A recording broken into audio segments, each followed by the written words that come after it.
Bueno, detección, bueno, lo que era el concepto de distancia, lo que era suma directa, lo que era de redundancia, lo que era paridad, lo que era el intercalado, lo que era y nos habíamos quedado en códigos de Hamming. Y habíamos explicado todo en qué consistía los códigos de Hamming y vamos a hacer un ejemplo de código de Hamming. Vamos a ver si tenemos acá ayer.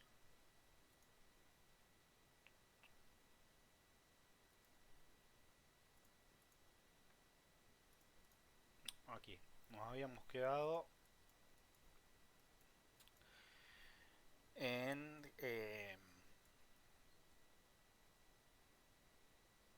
bueno, generar los códigos de Hamming, un código de ejemplo.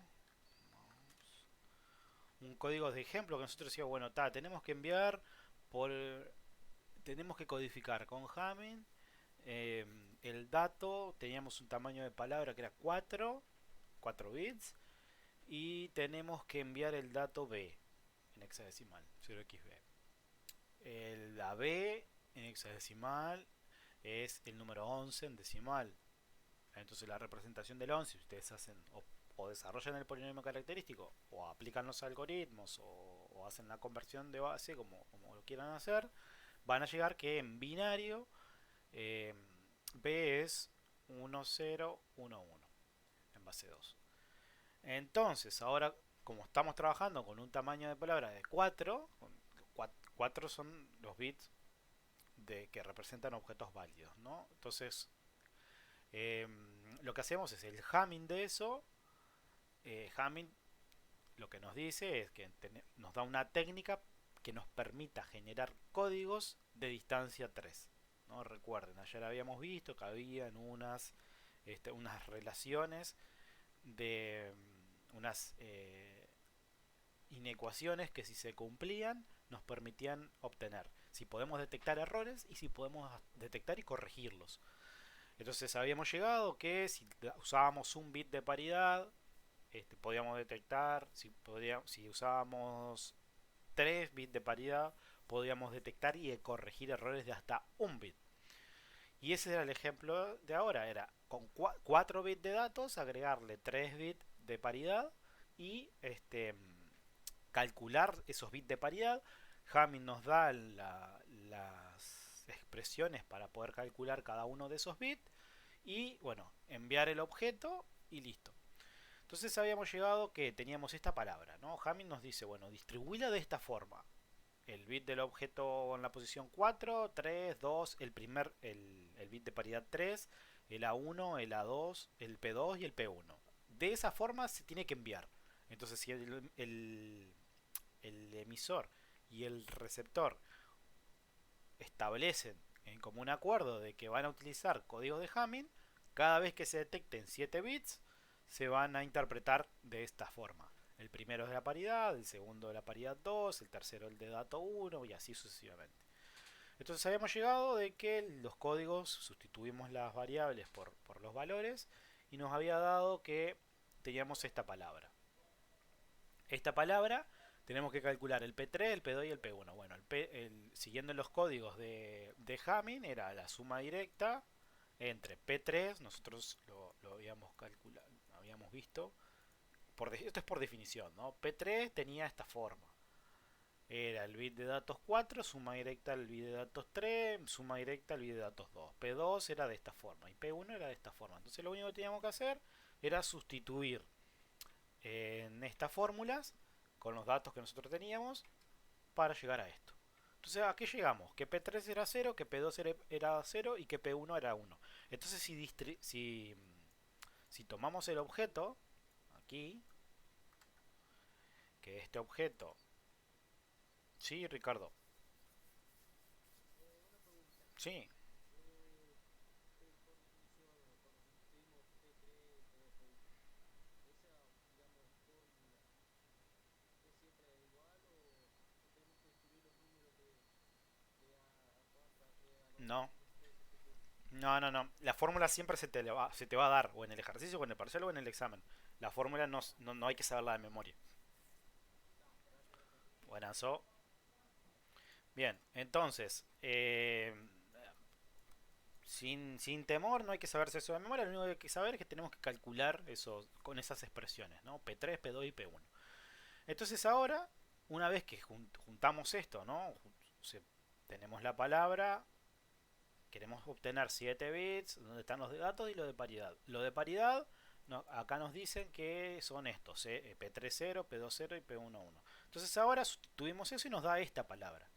Entonces ahora H, que era la paridad, el objeto, nosotros podríamos decir, bueno, pero a ver, ¿qué número representa? Si yo quiero desde el remitente enviar esto y lo interpreto como un entero, ¿qué número es? Bueno, acá podríamos, em, nosotros habíamos visto que esta representación en base 2, esto es lo mismo, voy a poner acá para no rayar ahí, 1, 0, 1, 0, 1, 0, 1.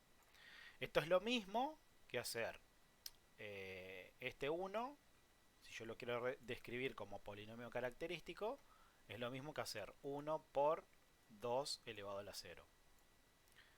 Más este dígito es igual a 0 por 2 a la 1. Más este dígito, o sea, acá estoy haciendo la conversión a decimal. Lo hago a través del polinomio característico para ir aplicando un poco lo que hemos visto. 1 por 2 elevado a la 2. Esto era, recuerden, esta es la posición 0, habíamos dicho, esta era la 1, la 2, 3, 4, 5 y 6. Podría agarrar y no tomar, porque yo sé que cualquier producto por 0 me va a dar 0. Entonces estos que valen 0 no los cuento. Y me quedo solamente con estos, los que valen 1. Porque el resultado va a ser 1 por 2 elevado a la posición en la que esté, que en este caso es 4, más 1 por 2 elevado a la 6. Entonces esto, si hago la cuenta de esto me va a dar 1 por 2 elevado a la 6, me da 64, más 2 elevado a la 4 me da 16 por 1, más 2 elevado a la 2 es 4 por 1, 4, más este 0 por lo que tengo acá, esto se me va a ir, más este valor 2 elevado a la 0 por propiedad de potencia, cualquier número elevado a la 0 me da 1, entonces me queda 1 por 1, 1. Bien, entonces acá, si hago la suma, acá me va a quedar 80 y 5. O sea, que el número, si lo interpretamos, el número que genera el remitente, ¿no? O sea, recuerde que acá la hipótesis era, yo tenía un remitente que lo llamaba A y un destinatario que lo llamaba B. Hemos dicho que, por ejemplo, podría ser el CPU y la memoria. Entonces, esto es A, prepara un paquete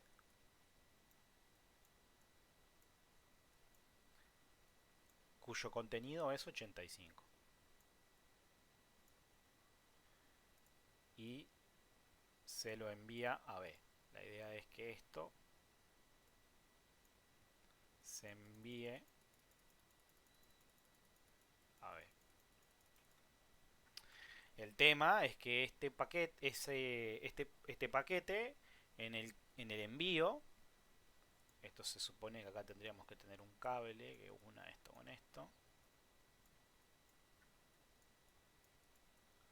En el camino puede ser que se pierda un dato. Entonces vamos a suponer que se pierde un dato, se pierde un bit. Entonces vamos a tomar cualquier bit de esto. Esta es la palabra. La palabra original era esta. Este H que tenemos acá. Entonces venimos acá. Vamos a abrir otra hoja.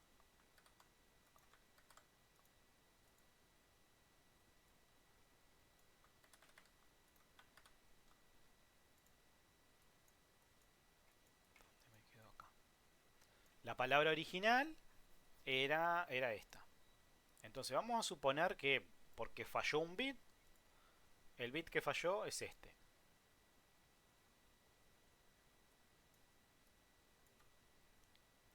Entonces, el dato que llegó a B, el paquete que recibió B, terminó siendo 1, el bit que falló, que si el bit correcto es 0, falló le complementamos en 1, 1, 0, 1, 0, 1. Entonces, ¿qué hace B?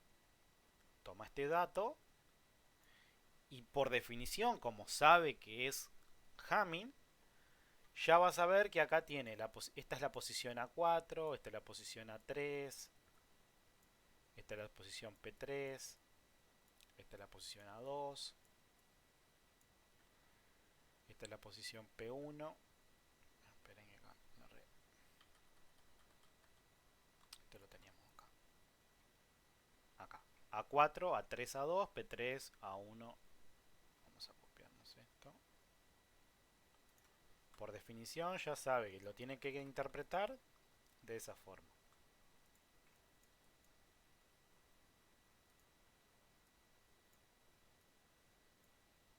Ahí va. Bien. Entonces va a ser A4, A3, A2 acá. P3, A1, P2 y P1.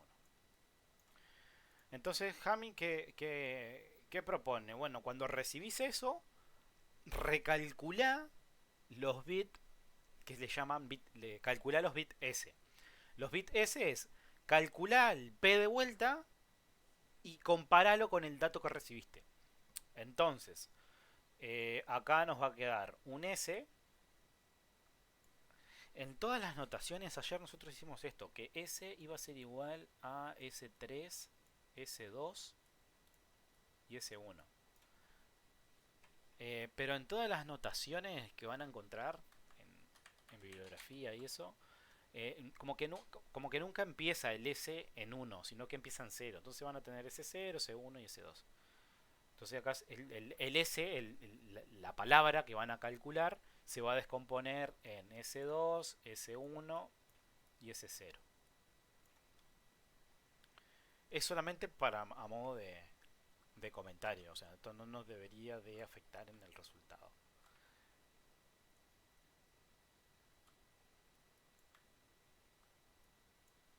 Bien.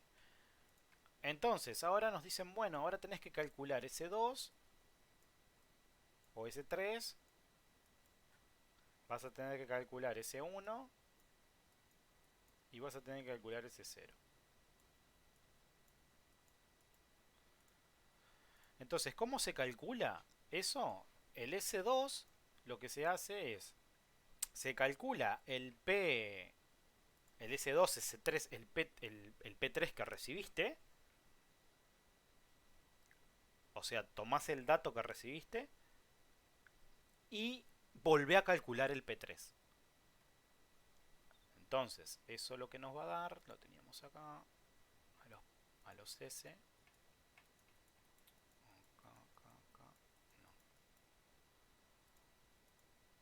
no, acá, lo teníamos así.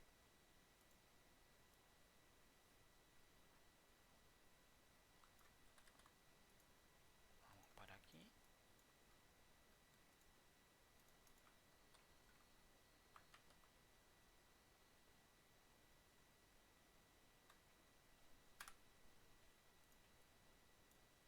Acá.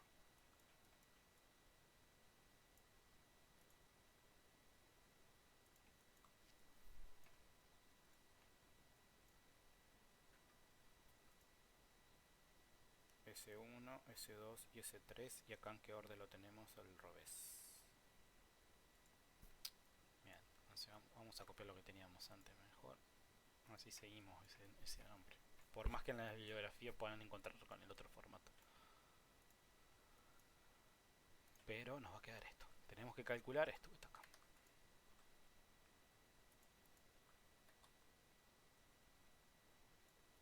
Bien, entonces ahora tenemos que venir acá y tenemos que, bueno, recibimos esto y ahora tenemos que calcular los bits S1, S2 y S3. Entonces venimos acá y nos queda que el P1 según nos dice la expresión, ¿no? El P1 que recibiste, que es este, que es 1, vas a tener que hacer suma directa con A4 que recibiste, que es este, más el A2 que recibiste, que es este,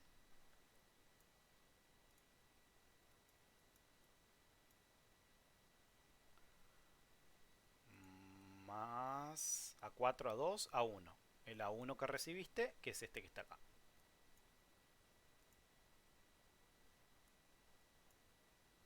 Entonces haces la suma directa allí. P1, 1, después A4, A2 y A1.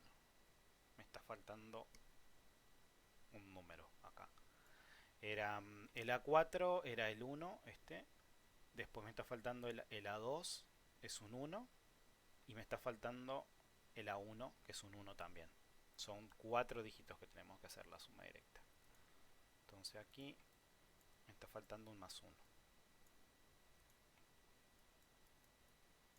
Bien.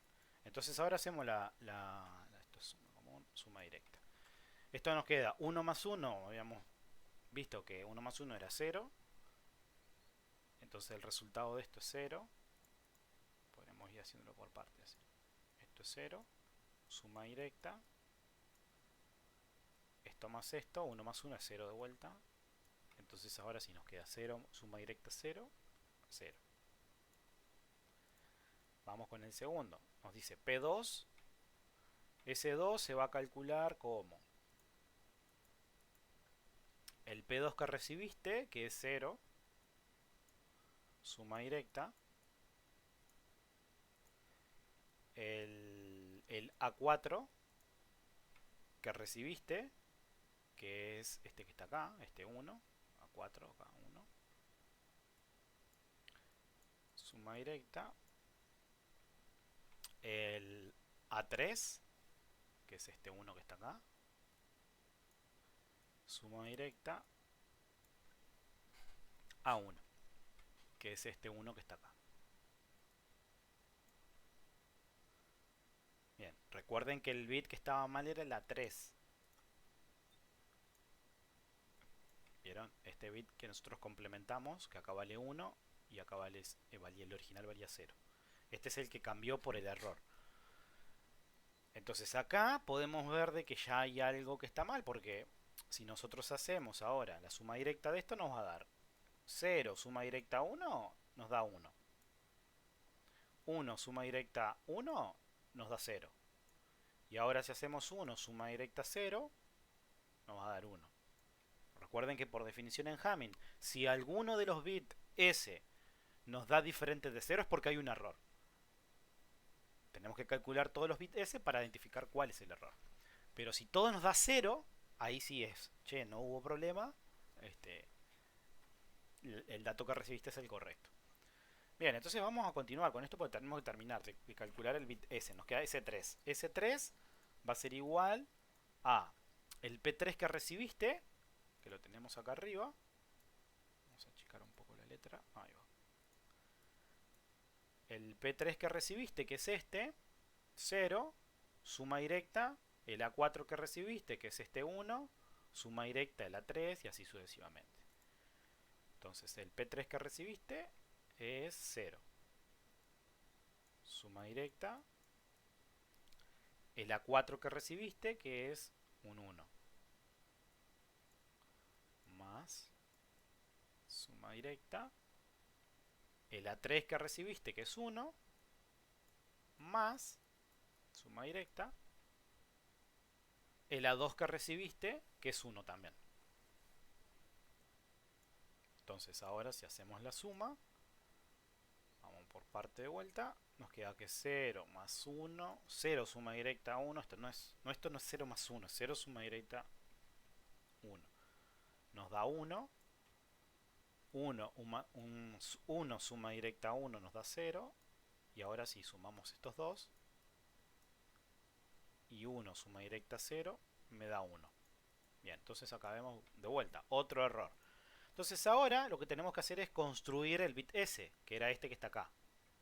Tenemos que juntar el S va a ser igual a el S3, que lo habíamos calculado acá, que nos dio 1. Después le agregamos el S2, que nos dio 1 también. Y después le agregamos el 0, que es el del S1. Entonces, ahora lo que habíamos visto ayer era que por definición lo que teníamos que hacer era, teníamos estas hipótesis. Si ese, o sea, teníamos que interpretar el valor en base 10, en decimal de S, ¿no? O sea, tengo la concatenación binaria, ahora tengo que transformarlo en decimal.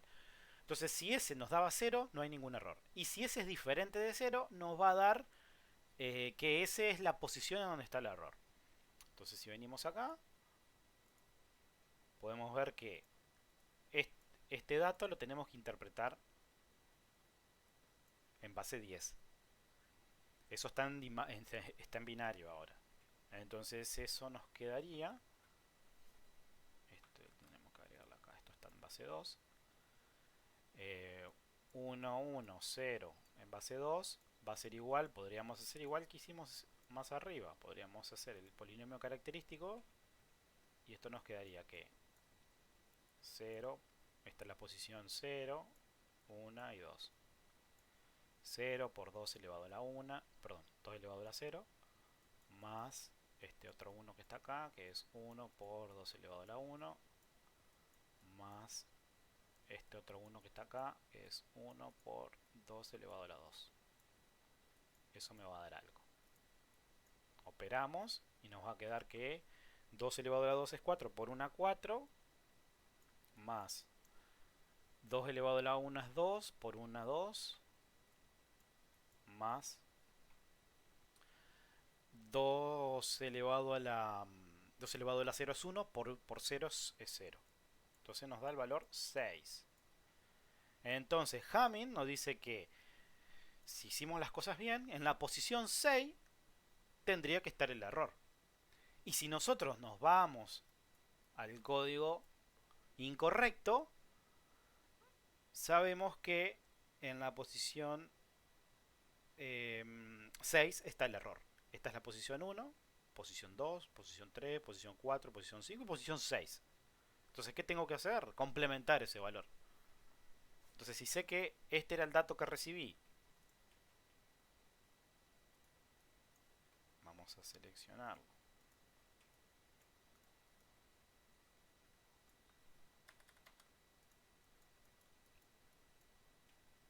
Si yo sé que en B recibí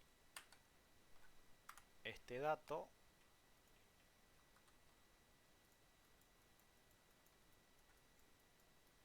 ¿dónde quedó?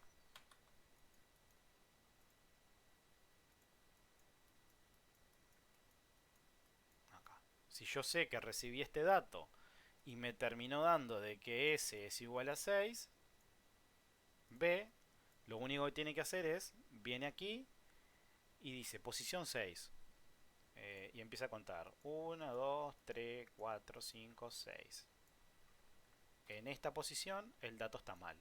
Como lo único que tengo son dos valores, o vale 1 o vale 0, y el 1 es el valor que recibí y está mal, el valor correcto era 0. Entonces lo que hago es, tomo ese objeto y lo modifico.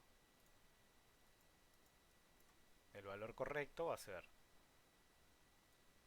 1, complemento el valor que está mal, 1, 0, 1, 0, 1.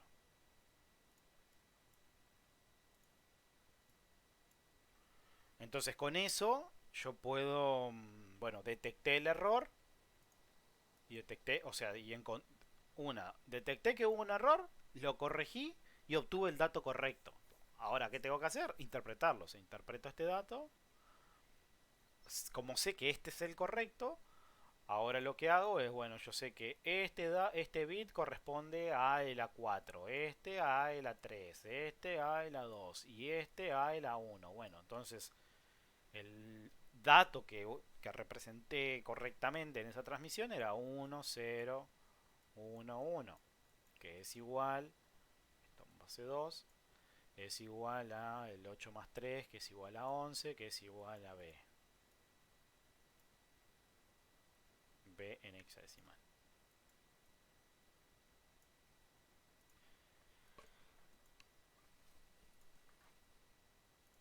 Bien, es un poco confuso al primero, pero vean que se les va a decir cuál es el objeto correcto, perdón, las fórmulas para calcular los P.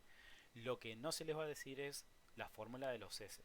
La fórmula de los S es, si prestaron atención acá, lo que hace el receptor cuando recibe el mensaje es toma el bit de paridad que recibió y le aplica de vuelta cómo se calcula ese bit de paridad.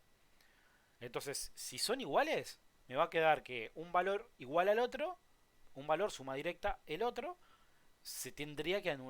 me tendría que dar cero, si son iguales.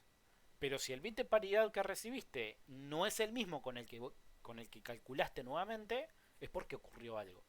Y al final nos va a decir en qué posición está. Esto lo usa mucho este, las memorias, por ejemplo, en una computadora. Como la memoria puede, imagínense que guardé un dato en memoria y por H o por B ese dato se perdió. O ese bit eh, se perdió porque, no sé, utilicé una tecnología de ese de RAM, o porque por algo pasó que se me perdió esa información. Entonces, con los códigos de Hamming, obviamente acá lo hicimos con 4 bits. En una computadora tendríamos que agregar más cantidad para trabajar con 32 bits o con 64 o con lo que la arquitectura me permita.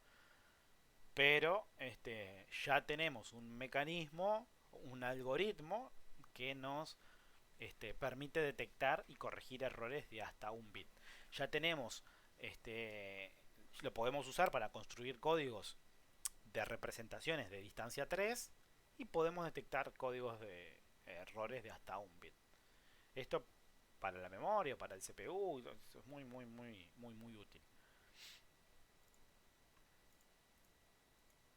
Bien, esto, este, ahora no vamos a ver muchos ejemplos. La idea es esta semana terminar códigos y errores y empezar con representación interna. Las primeras semanas van a ser un poquito así, pero después vamos a ir bajando a tierra. Vamos a hacer más algún práctico, alguna clase práctica de calcular Hamming, de hacer ejercicios, etcétera, cosa de que tomen más práctica. Ahora lo que quiero hacer es adelantar un poco más en teórico, cosa de después bajarlo a tierra, pero vamos a ver ahora el otro teórico para esta semana que tenemos y después no se preocupen si ahora cuesta un poquito hacer este ejercicio o entender bien. Después lo van a practicar más y ahí lo van a entender mejor. Bueno, un poco esto es lo que hicimos. Bueno, existe otro método también para detectar errores, que es el checksum. El checksum un poco lo que permite es que yo tengo una tira de bits que quiero enviar. Entonces lo que hago con esa tira es, así como hicimos el polinomio característico, este, perdón, no quiero mezclar el polinomio característico. Tengo una tira de números, lo que hago es calculo una operación con esos números, como que me genera un valor y envío, como si fuera paridad. Envío datos originales, la tira de bits y ese valor, que está calculado en función a los valores que envié. ¿Qué hago? En el receptor, cuando recibo eso, hago exactamente lo mismo. Recalculo los datos que recibí y calculo esa suma de datos. Lo compruebo con lo que recibí y ahí tendría que ver si funciona o no. ¿Qué problema puede tener esto? Que nosotros existen algunas... eh, cuando nosotros tenemos errores en ráfaga, por ejemplo, eh, podríamos llegar a tener el caso de que la suma con diferentes números sea el valor que obtengamos en esa suma, como es una suma que es módulo 2 a la n, este, podemos llegar a tener un resultado que sea igual con dos números que son diferentes. Ese es el problema que podemos tener. Bueno, después tenemos otro método también que nos permite detectar este tipo de errores cuando son en ráfaga, que pueden aparecer, que lo que hace es, yo tengo una tira de bits y lo que hago es me genero un polinomio, tomo como que cada posición en esa tira de bits es el coeficiente de un polinomio. Eso después utilizo otro polinomio generador que me permite hacer esto es como si fuera si un número es múltiplo de otro, ¿no? Entonces lo que chequeamos es eso. Si no son múltiplos es porque ocurrió un error en ráfaga y no va a dar el valor, no va a dar el resultado. Pero si nos da el mismo número, es porque no ocurrió ningún tipo de problema. Esto lo podrían encontrar, esto lo tenían muchos los discos ópticos, por ejemplo. Cuando copiaron un archivo de un disco óptico a otro lado, si el disco tenía algún problema o algo, que esté rayado o algo, un sector dañado, lo que sea, le daba código era clásico el error de código de redundancia cíclica, CRC.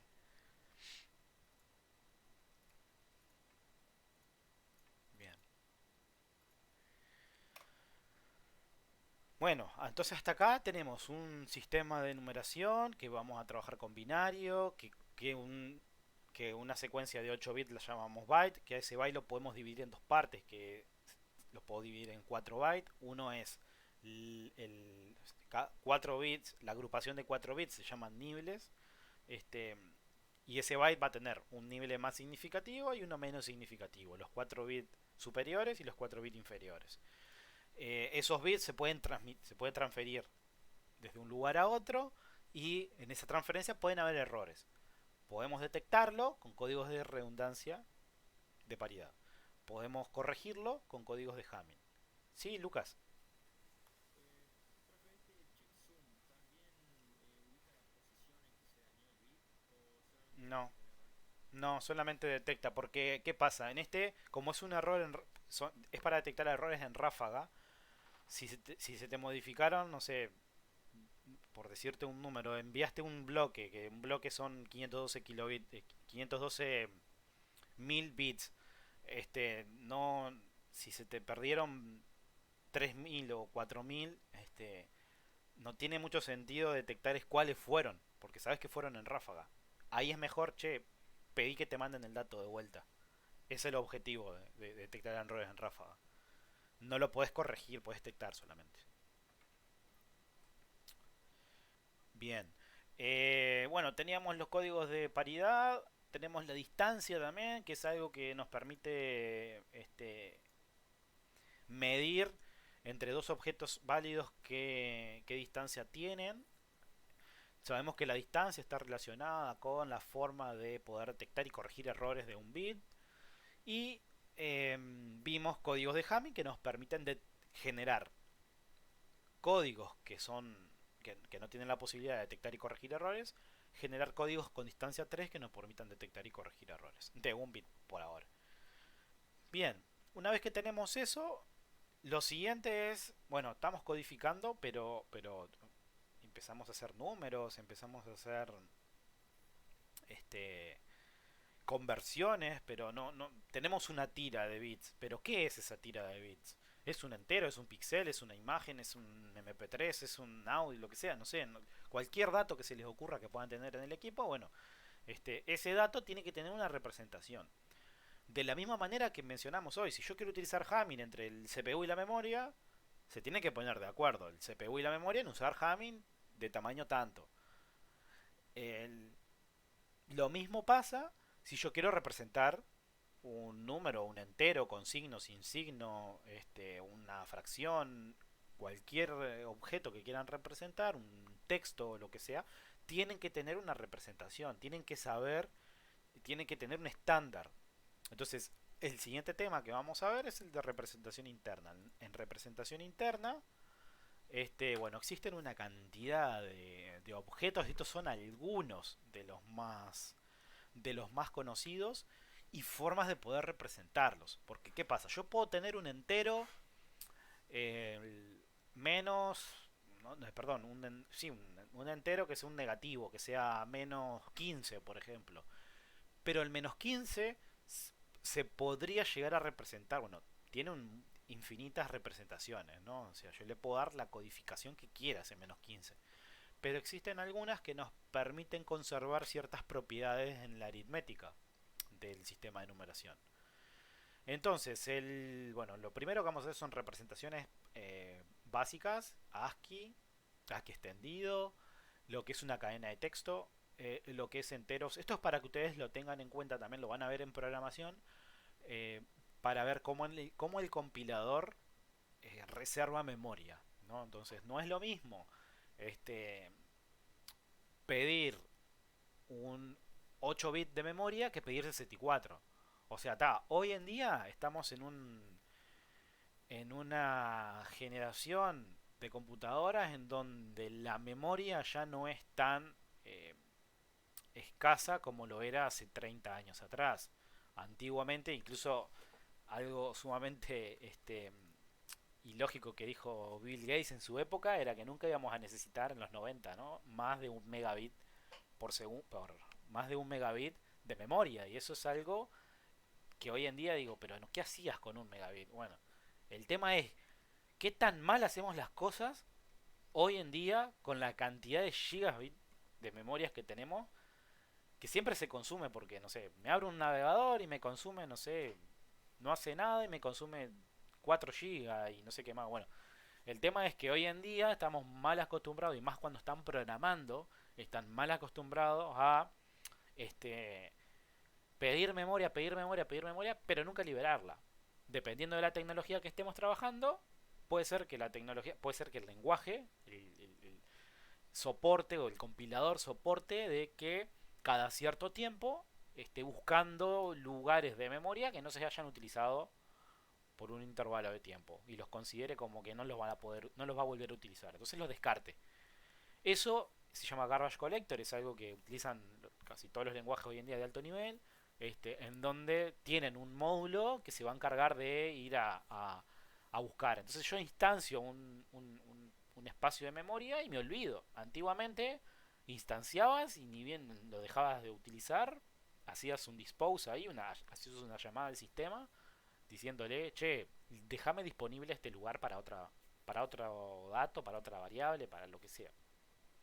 Hoy en día estamos mal acostumbrados con eso, de que podemos pedir memoria, o sea, no lo vemos como un recurso tan finito como lo era antes. Este, si bien es finito la memoria, pero no sé, ya tenemos más técnica que eso podamos ver en sistema, la técnica de backing store, por ejemplo, que me permite anexarle más RAM de la que tengo, más memoria de la que tengo en RAM, anexando un medio de almacenamiento secundario, ¿no? Un pendrive o un disco. Obviamente que la transferencia no va a ser lo mismo, va a funcionar más lento, pero este, podría verlo como algo ilimitado a lo que es pedir memoria. Bien, entonces vamos a ver, primero vamos a arrancar con los primeros sistemas de representación. Por eso tengan en cuenta, esto es muy importante, repito, porque eso es un error a veces que se empieza a hacer y se hace en programadores ya experimentados hoy en día, ¿no? Que quiero, no sé, comprobar si un dato es un booleano, por ejemplo. En vez de utilizar un booleano, utilizo un decimal. Y digo, bueno, si el decimal es igual a tanto, pasa esto. Si no, hago cualquier otra cosa. Bueno, pero eso está mal. ¿Por qué? Porque no es lo mismo guardar el dato de un decimal, que puede estar ocupando 16 bits, 32 bits, X cantidad de bits, a el que lo hace un único bit. Entonces, si la condición que querés evaluar en tu código es booleana, instancia un dato booleano. No utilices un entero o no utilices una cadena. Lo peor que puede haber hoy en día es hacer, no sé, chequear si aparece tal string, tal cadena de texto. Eso lo haces en un microcontrolador, si bien hoy en día lo podrías hacer, pero literalmente lo matás, porque el microcontrolador no está para estar chequeando que un texto exista. Él hace las cosas eficientes cuando son números, no cuando son textos. Pero después lo van a ver en la práctica, como estemos trabajando, van a ver que no es lo mismo en un microcontrolador hacer detectar o crear un string. Es más complejo para un microcontrolador hacer eso que para un CPU. Bien, veamos, arranquemos. El primero, la primera representación, el código ASCII, capaz alguna vez deben haber escuchado. Existen dos versiones de ASCII. La primera versión del código ASCII, que era específicamente pensada para la región americana, América del Norte más que nada, en donde usan en inglés, no tienen caracteres especiales como usamos nosotros, como el tilde, como la ñ, etcétera, los signos de puntuación, etcétera. Entonces ellos, en esa representación, el, para representar símbolos, lo que se usa o lo que se suele utilizar comúnmente es una tabla de representación. Mediante una matriz yo puedo agregar símbolos y representarlos. Darle un identificador en función de en qué posición estén dentro de esa matriz esos símbolos. Bien, entonces el primero es código, son 7 bits, ASCII. Con 7 bits, 2 a la 7, yo puedo representar 128 objetos. Y esos 128 objetos se dividen en función de en qué característica tenga cada uno de esos objetos, esos símbolos que yo voy a estar utilizando. Entonces, esos pueden ser símbolos que son de letras, de números, o sea, el abecedario de esa región, símbolos especiales eh, que se usan en esa región, símbolos también que se llaman símbolos de control, también, que son símbolos también, pero que se utilizan con un objetivo. Por ejemplo, que si una impresora te manda un símbolo especial que diga, imagínense que una impresora se quedó sin papel, bueno, eso lo tengo que notificar al servidor de impresión que envió esa impresión. Entonces imagínense que la impresora no va a mandar mediante su cable un mensaje que diga, se quedó sin papel. No, va a mandar la mínima cantidad de información necesaria que sea representada a ese error. Entonces, por lo general, se envía un carácter especial que el fabricante de esa impresora determinó de que ese carácter especial era para indicar que se quedaba sin papel, o para indicar que se quedaba sin tóner, o para indicar que hay un atasco de papel, o para indicar algo en ese dispositivo. En vez de estar mandando texto, manda un número, 7 bits en este caso.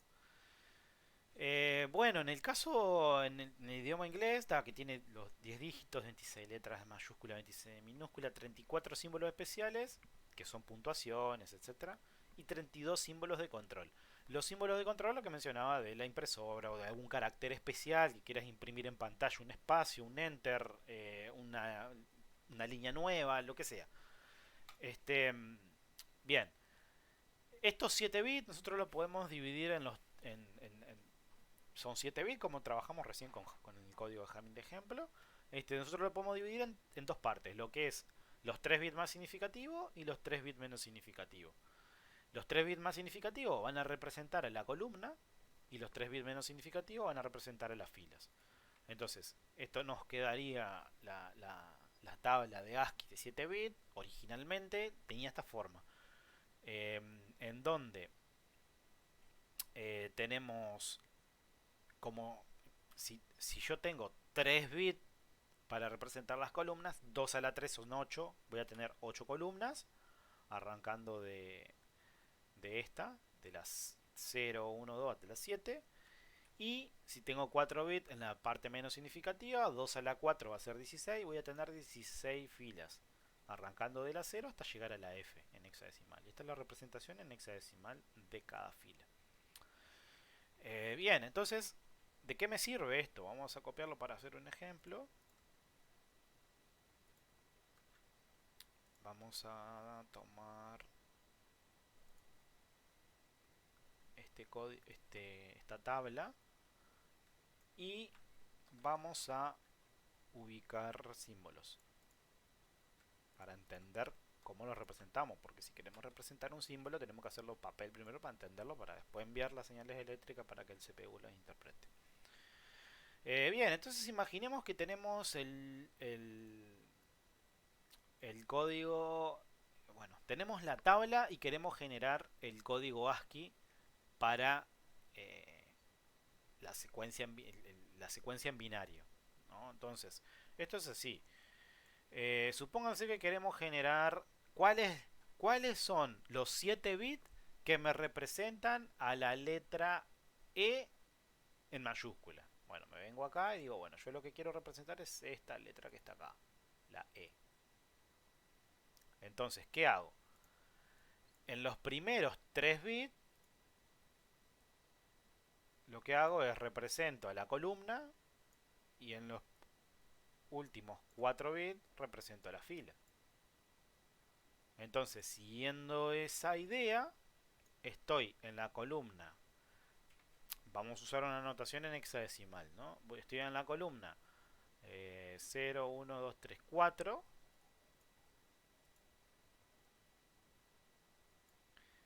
Vamos a dejarla acá abajo. Estoy en la columna 4 y estoy en la fila 5, ¿no? Que es 0, 1, 2, 3, 4 y 5. Entonces, la letra en mayúscula, vamos a ponerla entre comillas para solamente identificar que es la letra, el símbolo en sí, se representa con el dígito 4, 5 en hexadecimal. Esto no es entero, esto es hexadecimal. Entonces tenemos que poner 4, 5, H para indicar que es hexadecimal. Yo quiero saber cuál es el entero. Bueno, me vengo acá y yo sé que puedo desarrollar el polinomio característico. 4 por 16 a la 1 más el símbolo que sigue, que es 5 por 16 a la 0. Entonces, esto recuerden, esta es la posición 0 y esta es la posición 1. Entonces, este 4 de acá es este 4 que está acá. Este 5 es este 5. Este 0 que está acá, este 1 que está acá es este 1 que está acá. Y este 0 es la posición 0.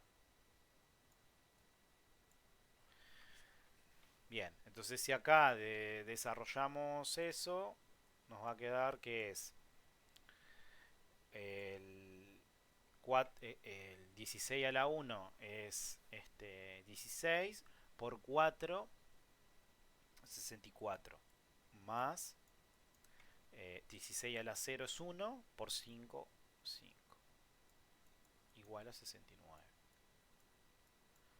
Entonces, ¿qué podemos deducir de esto? Que el símbolo E va a ser igual al hexadecimal 45, que va a ser igual a 69 en decimal.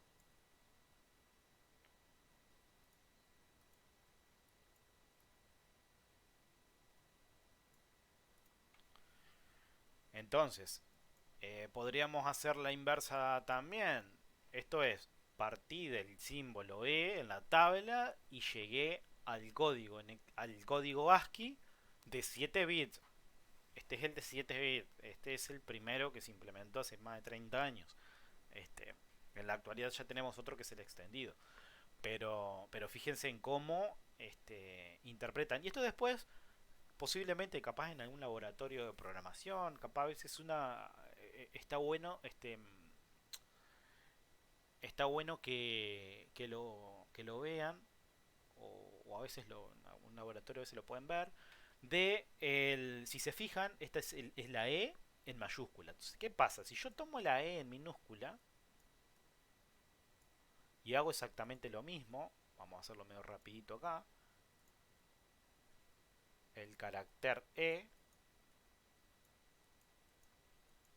va a ser igual a la fila, recordemos que primero era la columna, fila 6, porque lo tengo en la tabla, columna es 0, 1, 2, 3, 4, 5.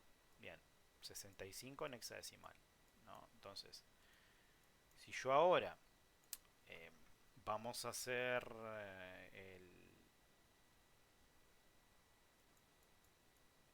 el característico. Medio rápido acá. Vamos a pasarlo a decimal. Que es 65, perdón, 6 por 16 elevado al lado 1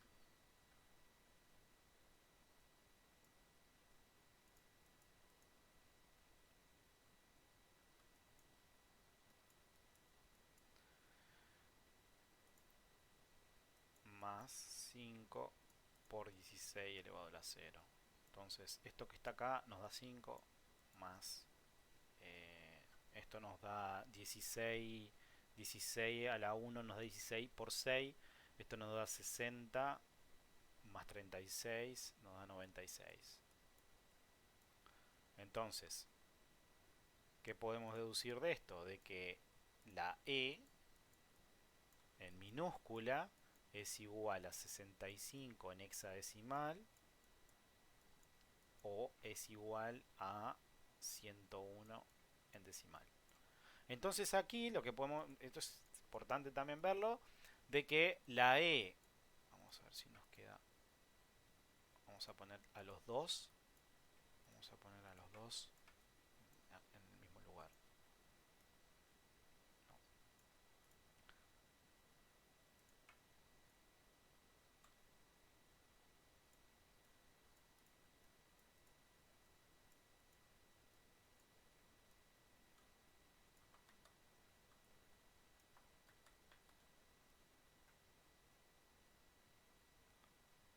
Queda acá.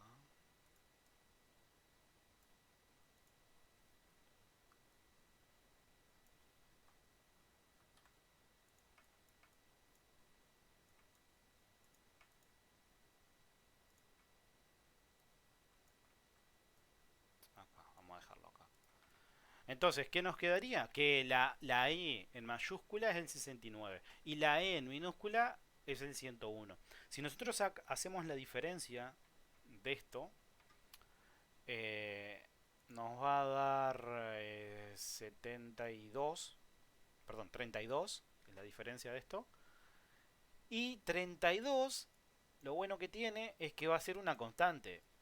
Si yo tomo cualquier símbolo, por ejemplo, tomo un símbolo que es mayúscula y le sumo 32, me va a dar el mismo símbolo que es minúscula. ¿Esto de qué es útil? Por ejemplo, un lenguaje hay lenguajes de programación en donde ustedes tienen una función que se llame o toUpper o toLowerCase o alguna similar, que haga que el símbolo que ustedes tengan lo lleven a mayúscula o lo lleven a minúscula. Entonces, ¿cómo hace el algoritmo interno dentro del lenguaje de programación? Toma el código ASCII y le suma la constante que hay en el sistema de representación. En este ejemplo específico, en ASCII de 7 bits es de 32. Entonces, tenganlo en cuenta eso porque a veces en algún laboratorio en programación le preguntan tipo convertir o tienen que hacer una función que haga eso, una línea de terminal o algo que tenga una función que reciba una entrada de texto y lo convierta a mayúscula. O a veces, por ejemplo, no sé, hay algunos lenguajes de programación que tienen capitalizar la primera letra del texto, poner mayúscula la primera letra, el letro pasarlo todo a minúscula. Bueno, ¿cómo lo hago a eso? Jugando con esta tabla de símbolos. Bien, y ¿qué podemos ver en la tabla acá? Que nosotros tenemos símbolos que son que mencionábamos hoy. Las primeras dos columnas va a tener símbolos que son símbolos especiales, ¿no? Que son, por ejemplo, hoy lo que mencionábamos de la impresora que se queda sin papel, por ejemplo. Bueno, va a utilizar algunos de estos símbolos especiales para la impresora. O, por ejemplo, acá tenemos un carácter, bueno, el nulo. Cuando quiero especificar el carácter nulo, bueno, no hay una palabra null o cero o lo que sea, no. Es un carácter específico que es nulo, o sea, que no tiene nada ahí. Bien, después, bueno, estos son de impresoras, etcétera. Después, cada fabricante va a decir, va a optar en mi impresora voy a utilizar tal lenguaje para emitir tal mensaje. Estos últimos de aquí son para caracteres especiales, pero a nivel de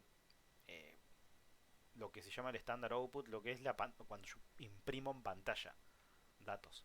Y lo demás son puntuaciones, símbolos, etcétera. Bien, ¿qué problema tenía esto? En el idioma inglés lo podemos utilizar sin ningún tipo de problema.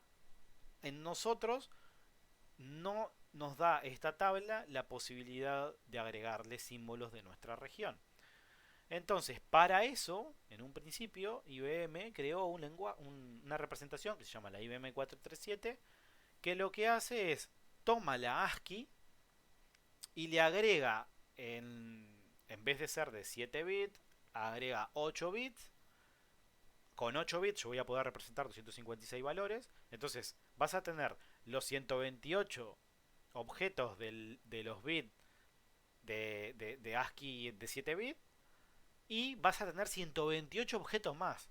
¿Para qué? Para que después cada región pueda tomar esos 128 objetos y agregarle los símbolos que vaya a necesitar. Entonces acá podemos ver un ejemplo de esto. En el caso de, bueno, de esta representación, se utiliza 128 los 128 valores más altos, los que están en estos extremos. Aquí se utiliza para caracteres específicos, símbolos de otros idiomas y para caracteres gráficos. Podemos ver, por ejemplo, acá estos caracteres que son gráficos, son muy útiles cuando en una terminal, cuando hablamos de una terminal es una salida que es solo texto, no tiene ningún tipo de llamada gráfica. Es todo texto, todo caracteres. Con esto gracias a esto era que se utilizaban o se hacían aplicaciones, igual se siguen haciendo hoy en día, en una terminal que yo les dé un formato, un formulario, por ejemplo, o haga una ventanita o cosas de esas, pero en una terminal en texto, imprimiendo estas cadenas, o hacer que esté cargando desde una terminal un dato o algo, bueno, se hace así. Algo también, cuando hablamos de un terminal, por ejemplo, algo medio rapidito acá, este, eh, por ejemplo, acá vamos a conectarnos a ver. Cuando hablamos de terminal estamos hablando de solo texto, pero yo puedo jugar con ese texto este, para mostrar una pantalla, un formulario en texto usando caracteres especiales. Por ejemplo, a ver si me llega a cargar esto.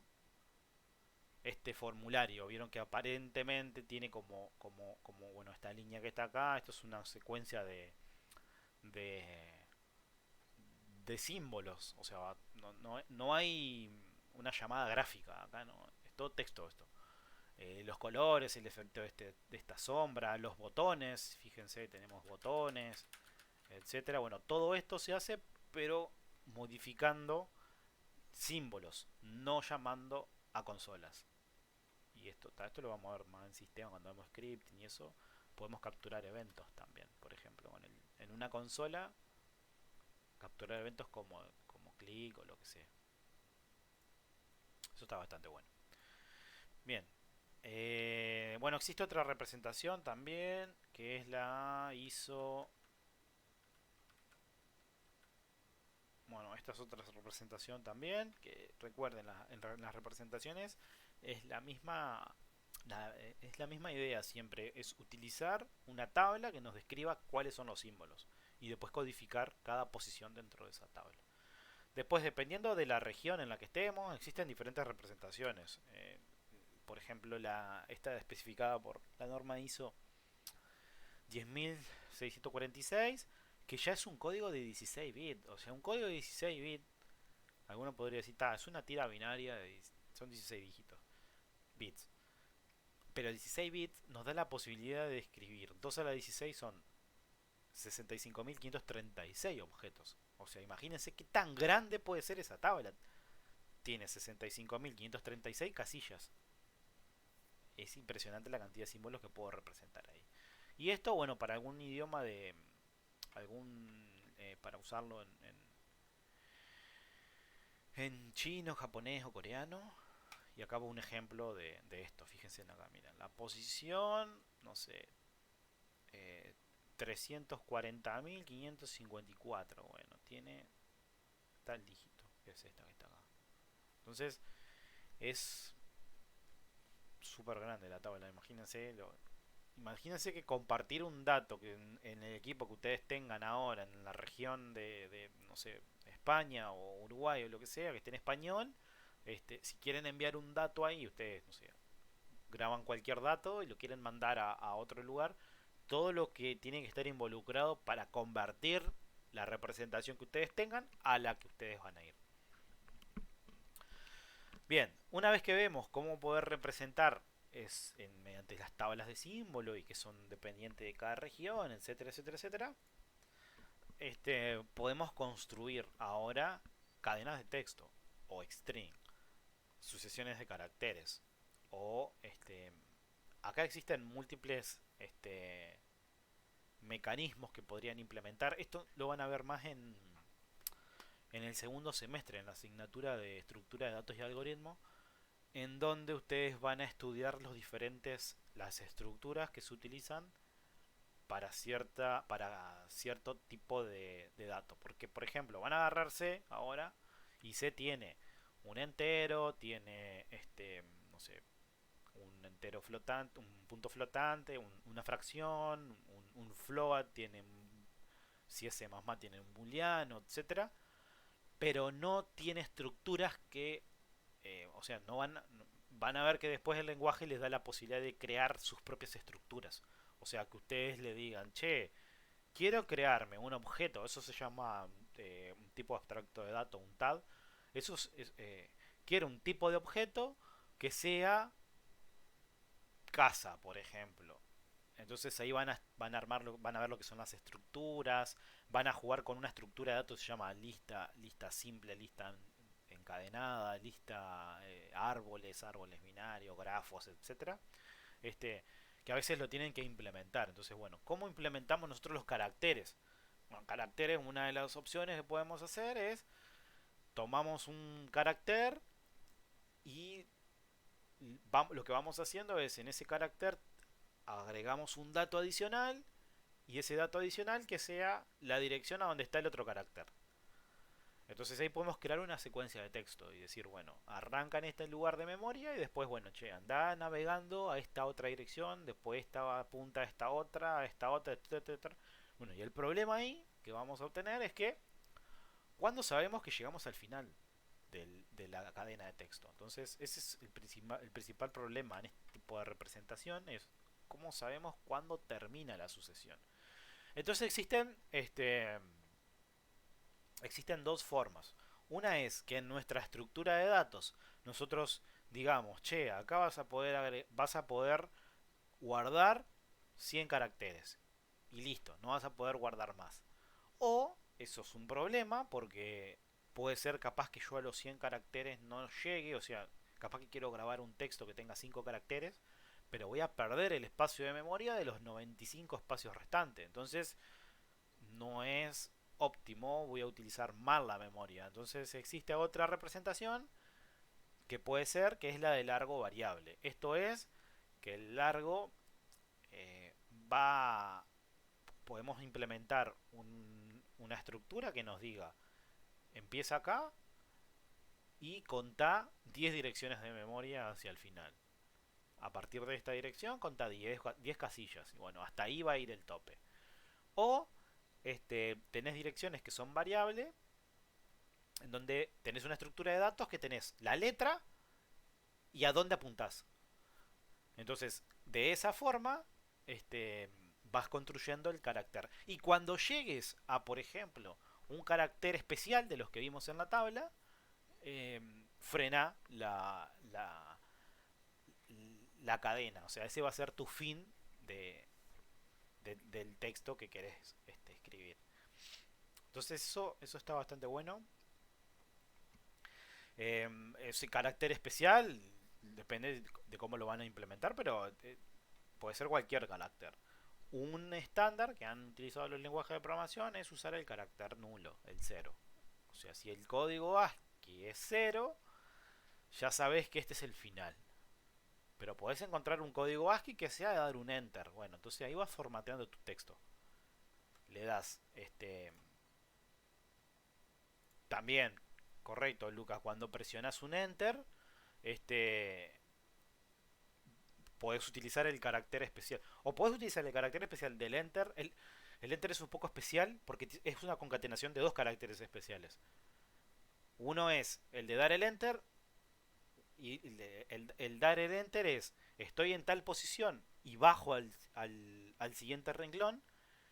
Y el otro carácter es volver al inicio. Esto es como cuando ustedes antiguamente, si alguna vez vieron alguna máquina de escribir, la máquina de escribir que tenía un rollo al final, que ustedes hinchaban el rollo. Bueno, el rollo lo que hacía era subía la hoja, o sea, pasaban el cursor al siguiente renglón y después, pum, lo movían al principio de la línea. Entonces eso está bastante... Es una, se llama, es una concatenación de caracteres que son el line feed, que es el control, y el carriage return, que es volver al inicio del renglón. O también puedes hacer un tabular, por ejemplo. Bueno, ahí se van pintando los formularios, van creando los formularios y dándole forma. Si bien no es muy gráfico, pero antiguamente, hace 40 años, las aplicaciones eran así. No tienen por qué ser aplicaciones gráficas. Eso es algo que hay que tener en cuenta. Hay veces que yo siempre escucho cuando ingresan acá en la carrera y dicen, pero tenemos que programar en C. Y a ver, no está mal aprender a programar en C porque ustedes aprenden los conceptos del lenguaje de programación genéricos, o sea, las estructuras de datos, los condicionales. Una vez que saben eso, agarran cualquier otro lenguaje y lo aprenden, es cuestión de leer el manual y aprendérselo. Pero cuando saben lo que es un condicional, saben lo que es un salto, saben lo que es por ejemplo, van a ver más adelante funciones recursivas, el polimorfismo, programación orientada a objetos. Bueno, cuando sepan todo eso, que eso es lo bueno que tiene la carrera, cuando saben la base de eso, después agarran. A mí me pasó, por ejemplo, cuando hice la carrera, en ningún momento de la carrera vi Python. Y el proyecto de final de la carrera fue con Python. Y tuvimos 3 meses, 4 meses para el proyecto y nadie del equipo sabía Python y justo en el estado del arte, en el estudio, se determinó de que era mejor hacerlo en Python, porque el cliente lo que quería, para lo que él quería, era mejor Python. Y ahí lo aprendían al toque, y eso van a ver que es así, y agarran Python, y agarran Go, y agarran C Sharp, o agarran cualquier otro lenguaje que no ven, o R, que también se usa mucho también hoy en día, cualquier otro lenguaje que no tengan una asignatura de eso, pero con los conocimientos que van a tener, lo van a adquirir, van a agarrar cualquier cosa y lo van a poder este, aprender y va a estar muy bueno eso. Bien, entonces, el ASCII Z es indicar una cadena de texto que termine con el carácter nulo. O utilizar un objeto. Eso depende de los lenguajes de programación. Bien, después, una vez que tenemos una cadena de caracteres, eh, eso es algo también que hay que tener en cuenta. En un procesador, procesar texto es una operación compleja. Existen procesadores que no traen esa opción. Eso lo vamos a ver cuando veamos von Neumann. Existen procesadores que nos dan operaciones muy básicas y con esas operaciones arreglátela cómo implementás buscar en un string, en buscar en la representación que vayamos a utilizar. Bien, el número natural existen, bueno, el natural también se le llama entero sin signo, que es la representación más simple de esto. Tengo un número n y lo que hago es lo represento en base 2. Y dependiendo de la arquitectura en la que esté, puede ser que yo diga, bueno, me tengo que quedar con una representación que sea de 8 bits, de 16 bits. Tomo un número lo adecuo a esa representación. Por ejemplo, tomo el número 5. El número 5 lo quiero convertir a binario y es 101. Pero si yo tengo un tamaño de palabra 8, tengo que llegar al tamaño 8. Entonces, ¿qué hago ahí? Tengo el valor 101, pero agrego 5 dígitos más en la parte más significativa que van a ser 0. Entonces me van a quedar 50, 101. Esa es la representación más fácil. Bueno, si yo quiero hacer...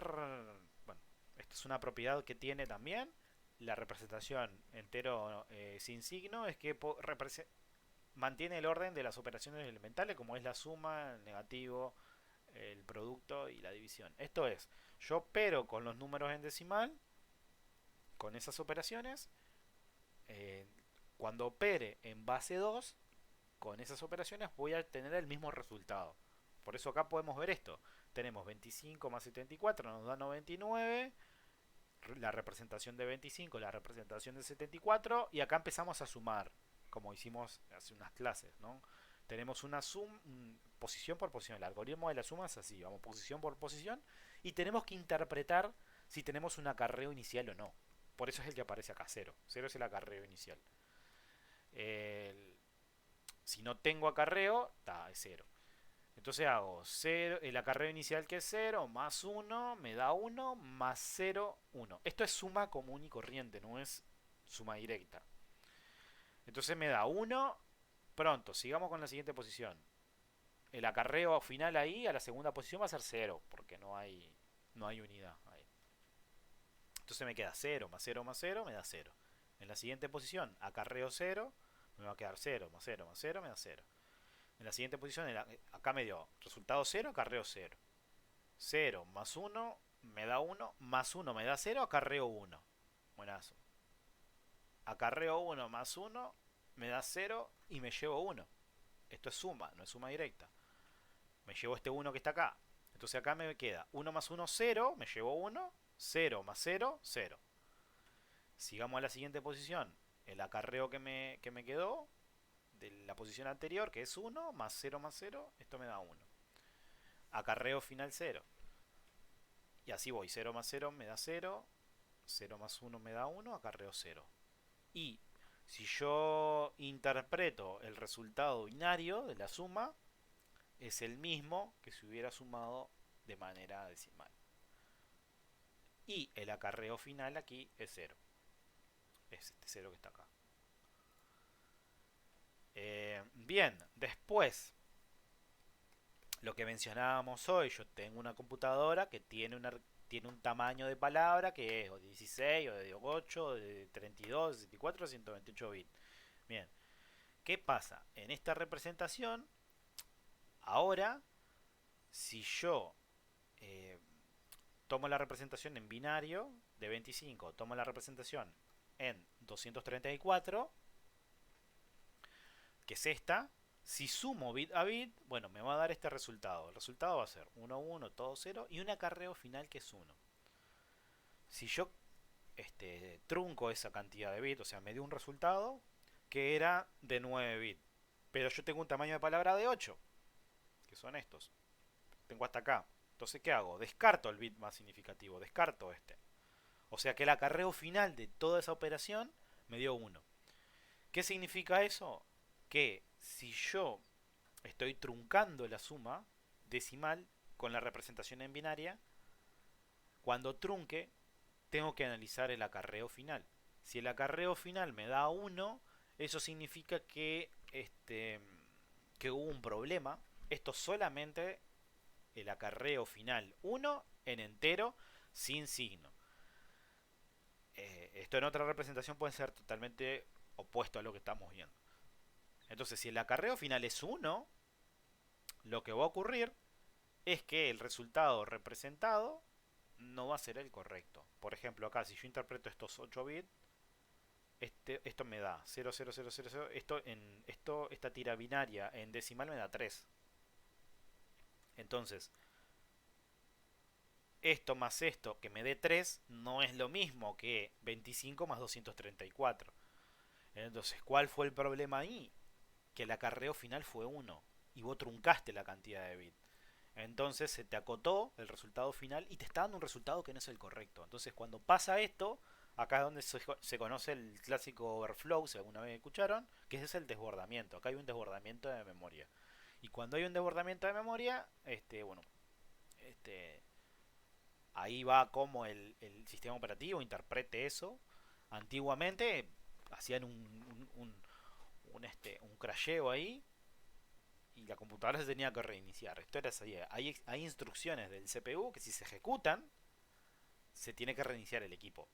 Eso vamos a ver más en sistema operativo. Este, que si yo podría hacer, porque esto es muy, uno acá podría asociarlo a una pantalla azul en Windows, por ejemplo, o un kernel panic en Linux o algo, o algo que haga que el equipo se tenga que reiniciar. Alguno podría decir, bueno, me dio una pantalla azul, se me trancó, me da este error, no sé qué, no sé cuánto. Y las pantallas azules pueden, o los errores en los sistemas, pueden ser debido a hay un sinfín de cosas. Por ejemplo, ustedes instalan un driver de un dispositivo incorrecto, en teoría el sistema los debería de frenar y decir, che, mira, estás haciendo esto y no es recomendable, no lo hagas. O se debería de proteger y te debería deshabilitar ese dispositivo o hacer algo. Pero si lo forzás, lo que vas a lograr es que ese driver, eso lo vamos a ver más en sistema, el driver que es un controlador, se ejecuta en una parte privilegiada del hardware. Entonces, si querés ejecutar en una parte privilegiada instrucciones que pueden comprometer a la integridad del CPU, el equipo puede crashear. Se te puede trancar literalmente. Este, o sea, si hay un error, una pantalla azul, puede ser un problema de software, puede ser que instalé algo que me instaló un driver, que ese driver se está ejecutando en este entorno privilegiado y haga que eso se me crashee. Sí, eso puede pasar. Puede pasar que sea un error de hardware literalmente. Por lo general los sistemas no les va a decir, che, la pantalla azul fue por esto. No, no es tan así, no es tan trivial. Puede ser una aplicación que instalaron, pueden ser un módulo de memoria que esté fallando, puede ser una polvo que tenga un cable en el bus en algún bus del equipo, en el disco o algo, en memoria o algo, y puede ser que haga que eso crashee. O sea, no es tan trivial. A veces uno se pone a buscar y no es tan trivial el detectar una pantalla azul ni solucionarla tampoco. Porque una simple aplicación te puede crashear todo el equipo. Ya adelantando un poquito, en sistema vamos a ver que existen dos modos. Lo que es el modo privilegiado y modo privilegiado o modo kernel y el modo usuario. Un modo puede ejecutar cosas privilegiadas en el hardware, en el CPU, y otro modo no. Imagínense si ustedes ejecutan siempre el privilegiado y no sé, ejecutan una instrucción que diga deshabilitar el antivirus, no sé, sacar una foto con la webcam o hacer algo que no quieran, este y bueno, inconscientemente, si ustedes si están utilizando un usuario administrador, bueno, puede llegar a hacer eso. Cuando el Windows les pregunta que quiere permisos para hacer algo, hay que dudar. ¿Por qué quiere permiso? En teoría no debería de tener permiso.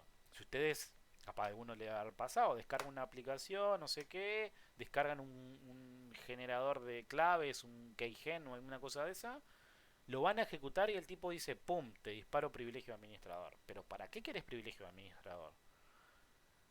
Podría ocurrir dos cosas.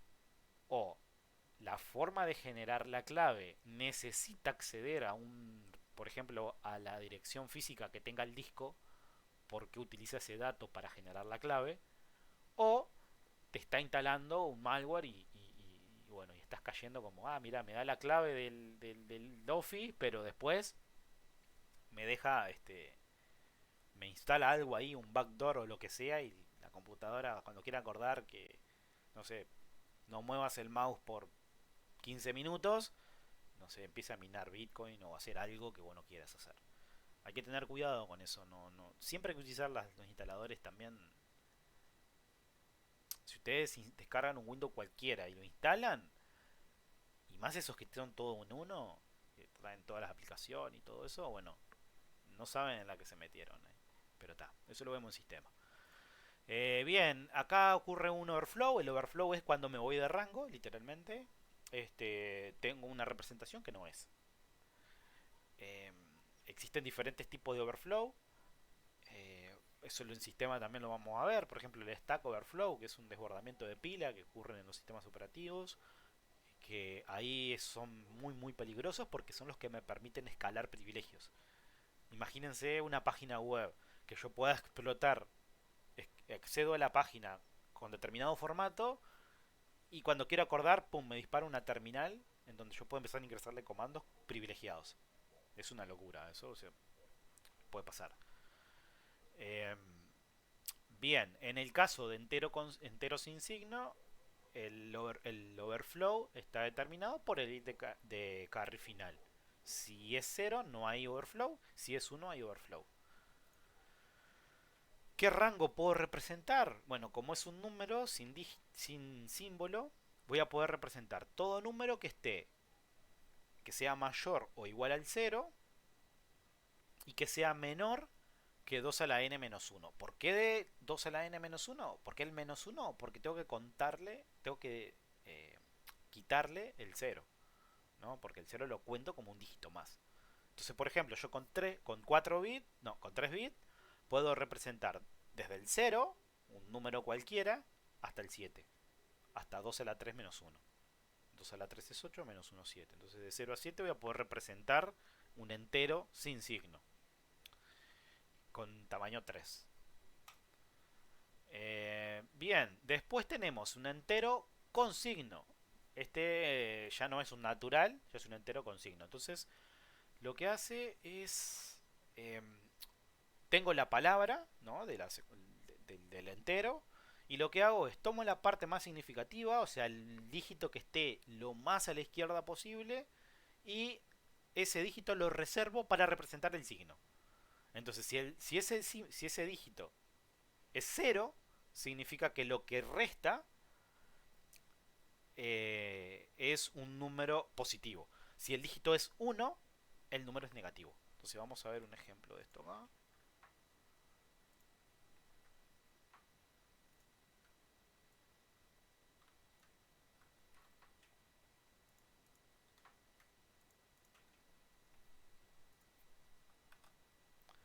Bien, tenemos que queremos representar el 4, el menos 4 y el 0. Bien, entonces tenemos una tira binaria. Esto es, recuerden, el LSB es los menos significativos, que son los que están a la derecha, y los más significativos son los que están a la izquierda. En la posición más a la izquierda va a representar el signo. Y en la posición, bueno, y en los restantes va a representar el valor absoluto. El valor absoluto de un número el, es el número sin tener en cuenta el signo. Es una función matemática. Si ustedes tienen el valor absoluto, esto se suele anotar así, el valor absoluto así, el valor absoluto de menos 4 es el 4, es quitar los signos que tengas. El valor absoluto de 4 es 4 también. Bien, entonces, ¿qué nos está diciendo esto? No, tenemos que quedarnos con un tamaño de palabra, ¿no? ¿Cuál va a ser el tamaño de palabra que vamos a estar trabajando? Bueno, imaginemos que el tamaño de palabra nosotros decíamos que era K. K es igual a 4. Bien, este 4, esto es así. El tamaño de palabra va a ser 1, 2, 3 y 4.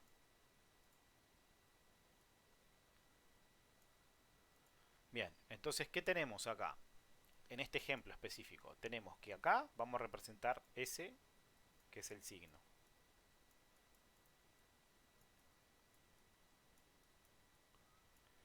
Y en el resto de posiciones, acá, vamos a estar representando el valor absoluto del número que quiero representar. Entonces, si nos fijamos acá, en menos 4, bueno, el signo es S es igual a 1 si es negativo. Y S es igual a 0. Esto es en casi todas en las representaciones con signos son así.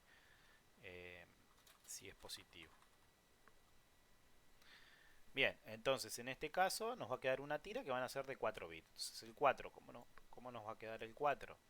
El 4 nos va a quedar en el más significativo, sabemos que es un positivo, es más 4. ¿Cuál es la representación de más 4? El signo es positivo por lo cual el signo más significativo va a ser cero, y el restante es el valor absoluto de 4 en base 2. Entonces el 4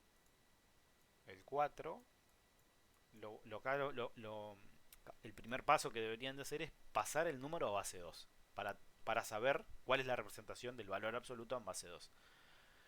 Entonces el 4 va a ser igual a 1, 0, 0 en base 2. Entonces ustedes hacen el algoritmo de la división, por ejemplo, bueno, van a llegar a que va a ser 1, 0, 0. Bien, entonces esto me va a quedar que el 4 en representación valor y signo va a ser 0, 1, 0, 0. Entonces, en valor y signo, esta es la representación del 4. Ahora, ¿cuál es la representación del menos 4? La idea es exactamente la misma. Yo vengo acá, yo tengo la representación del 4 que es 100. Tal, valor la representación en base 2 del valor absoluto va a ser 100 del 4. Pero como el número ahora es menos 4 va a ser igual a la parte del signo. Como es negativo, va a valer 1. Y el valor restante va a ser la representación en base 2 del valor absoluto, que era 100. Entonces, de menos 4 tenemos esto. Si se fijan, son números totalmente diferentes, ¿no? Porque imagínense que este número que está acá, si yo interpreto en base 10 cuánto es, esto me da 4. Este valor me da 4. Pero si yo vengo acá e interpreto este valor en base 10, esto me va a dar 4 más 8 me va a dar 12. Estoy haciendo medio rápido nomás, pero si desarrollan el polinomio van a ver qué les va a dar esto. O sea que no es lo mismo. Esta tira estaba representando no es lo mismo el 12 que el 4. Si el número es positivo tiene un valor, si es negativo tiene otro. Entonces tengo que saber. Si yo vengo y les digo, bueno, Jurice, ¿de qué número está representando esto? Y les tiro una cifra acá y les digo, che, ustedes van a recibir esto, 1, 1, 1, 1. Ustedes me podrían decir, mirá, esa representación, si yo hago en base 2, esto me va a dar, esto es 32. Si lo hago en base 2, si no me equivoco, esto me va a 32. No, sí, 32. 1, 2, 4, 8. No, perdón. 4 1 es 16. Esto es F. 0xf. O lo que es lo mismo, esto es 16. Perdón.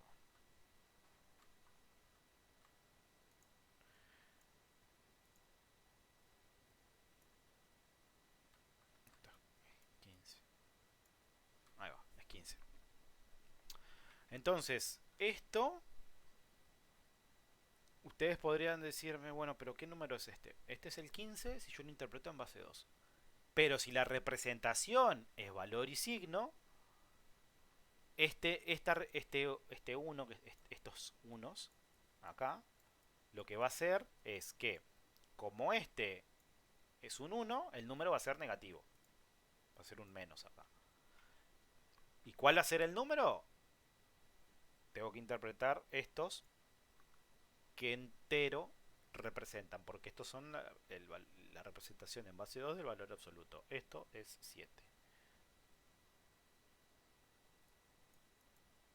Entonces fíjense cómo cambia el 1, 1, 1, 1 en decimal es 15.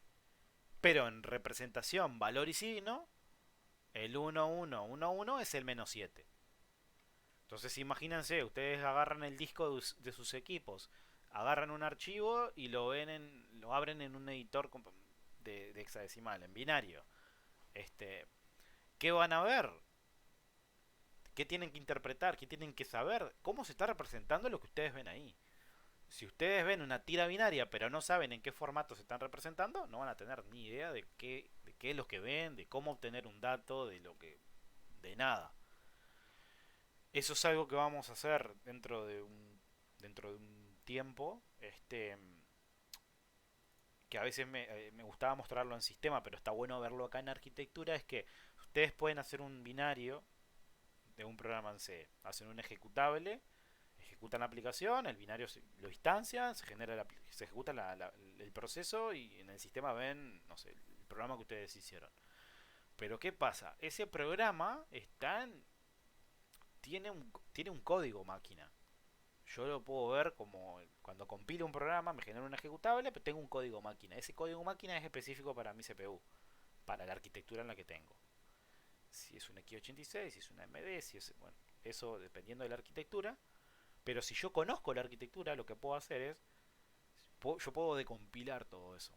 Así como genero el ejecutable, también puedo, a partir del ejecutable, si entiendo cómo está generado, cómo está ejecutado, etcétera, podría decompilar.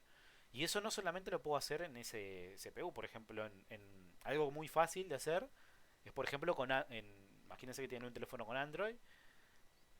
Android internamente, eso lo comentamos más en sistema, tiene una versión, Android es un sistema operativo que es derivado de Linux, pero internamente tiene una máquina virtual como lo es Java, eso lo van a ver más adelante, pero Java lo que permite es que ustedes programen en una aplicación de una forma y que esa aplicación, si se puede ejecutar en una máquina virtual, Java lo llama la JVM, una máquina virtual de Java, que es en cualquier sistema operativo que tenga soporte la máquina virtual de Java, tu aplicación va a correr. Entonces eso es lo bueno que tiene. Y Android, una de las cosas que funciona, tiene una máquina virtual propia que es así. Entonces las aplicaciones están encapsuladas para ejecutarse en esa máquina virtual. Si ustedes entienden esa máquina virtual, van a poder invertir, por ejemplo, tienen una APK para instalar una aplicación, la van a poder decompilar, obtener el código fuente y analizarla, estudiarla. Bueno, ahí se puede sacar mucha data, ¿no? Imagínense una aplicación, si quieren ver qué es lo que hace por dentro, aunque no hay que entrar a ver qué tanto de legal eso es, porque hay algunas aplicaciones que están protegidas con cierta licencia y eso sería ilegal. Pero imagínense que esto lo hacemos con nuestras propias aplicaciones y somos nosotros los propios dueños. Podemos hacer lo que nosotros queramos. Pero imagínense, es muy fácil hacer eso, muy fácil desarrollar para Android, sí, pero es muy fácil también que una persona donde hay aplicaciones que vienen para el teléfono donde ustedes pueden generar el instalador de la aplicación que ustedes tengan instalado. Entonces ahí decompilan eso, lo entienden. Si son buenos ahí programando en Java, lo van a poder entender porque lo pueden decompilar e interpretar en Java. Este, y después pueden o recompilar el código y modificarlo o estudiar para ver cómo funciona cuando pasa algo. Eso es algo que hacemos en sistemas. Tengo mi ejecutable que programamos en C nosotros, pero podemos. Tengo un ejecutable, le quiero cambiar, no sé, en vez de que acá aparezca hola mundo, quiero que aparezca hola lunes. Está buenazo. ¿Qué hago? Bueno, lo primero es lo que vimos recién. Me puedo fijar en el código ASCII de cada símbolo que quiero modificar y lo sustituyo por el que voy a agregar. Entonces ahí voy a poder decompilo el binario, no sé qué, me voy a buscar los códigos ASCII de los símbolos que quiero modificar, los modifico y listo. Lo mismo puedo hacer con un condicional. Bueno, por ejemplo, tengo un condicional que dice, bueno, si ingresaste tal cosa, hace esto. Si no, hace esto otro. Bueno, puedo ir al condicional y decir, che, este, cambiarle la condición. Si son iguales, no, si son diferentes, agregarle ahora. Entonces, yo agrego tengo no sé, una validación en la aplicación y digo, bueno, ahora voy a cambiar. Si vos ingresás la clave válida, si vos ingresas una clave válida, te va a dar el mensaje de error. Pero si ingresas cualquier clave incorrecta, va a entrar en el condicional en la porción de que era válido. Entonces eso mismo aplica para una página web, eso mismo aplica para una aplicación en teléfono o en PC o en lo que sea. Bien, bueno, sigamos un poquito así terminamos por lo menos esta representación. Eh, en este entero consigno. No llegamos al cero. El cero tiene una particularidad que es, yo puedo representar el cero mediante, yo podría hacer el 0, 0, 0, 0, por ejemplo. Ese podría ser una forma de representar el cero. O puedo representar el 1, 0, 0, 0. Entonces, estos dos, estas dos representaciones me van a representar el mismo objeto, el mismo símbolo. Y acá hay un problema. Esto me va a representar el cero. ¿Por qué? Porque el 0 ahora tiene dos representaciones. Con que tenga dos representaciones, ¿qué nos dice? Que estamos perdiendo objetos ahí. Esto después en otras representaciones se podría interpretar como que, bueno, está bien porque si yo tengo, por ejemplo, el infinito, bueno, podría tener el más infinito o el menos infinito. Si tengo alguna función que tiende a eso, por ejemplo.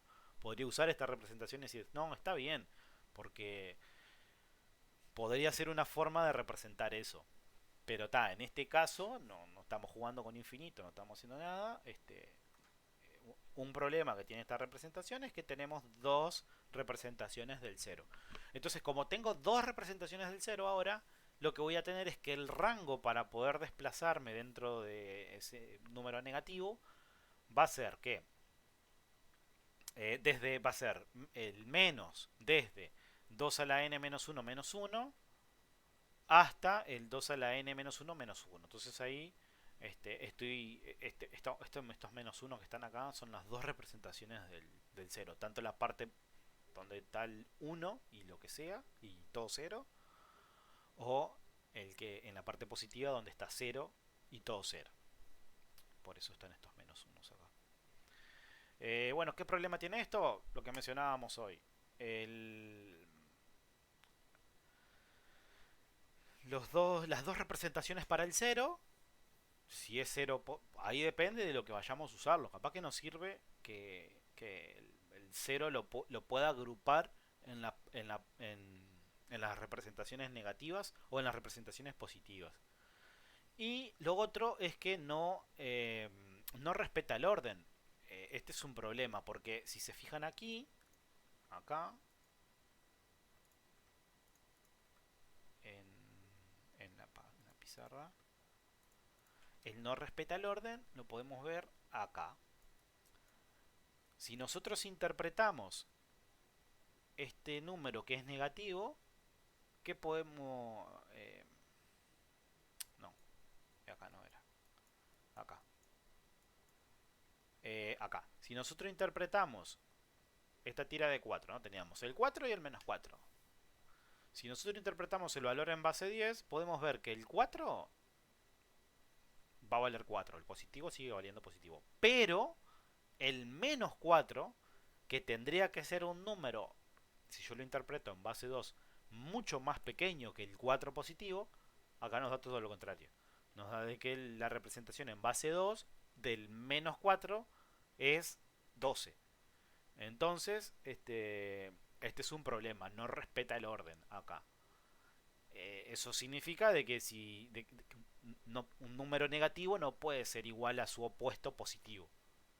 No puede ser mayor que eso, tiene que ser menor. Entonces en esta representación no se respeta el orden. Bien. Y por último...